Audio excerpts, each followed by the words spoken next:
Good afternoon everyone, তোমার সবাই কেমন আছো? আশা করি ভালো আছো। আজকে শুক্রবার, আজকে লাঞ্চের থালি নিয়ে চলে এসেছি সাজিয়ে গুছিয়ে। চলো তোমাদের সাথে শেয়ার করি, রোজই তোমাদের সাথে শেয়ার করি কি কি রান্না করেছি। চলো দেখিয়ে দিই। একদম সিম্পল লাঞ্চ করেছি আজকে বড় মাসে তো অফিসে গেছে, আমার আর ছেলের খাওয়ার। একদম সিম্পল লাঞ্চ। দেখো কি আছে।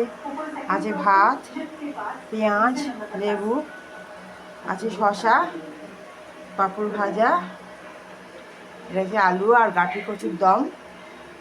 কার কার ভালো লাগে আলু গাঠি কচুর দম খেতে কমেন্টস করে জানিও। আর চাটনি, আমড়ার চাটনি। আজকে আমের চাটনি করি না, আমড়ার চাটনি।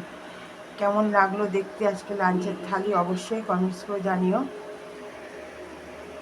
আর যদি লাঞ্চের থালি তোমাদের দেখে ভালো লাগে তাহলে অবশ্যই একটা লাইক করে দিও, কমেন্টস করো, শেয়ার করো।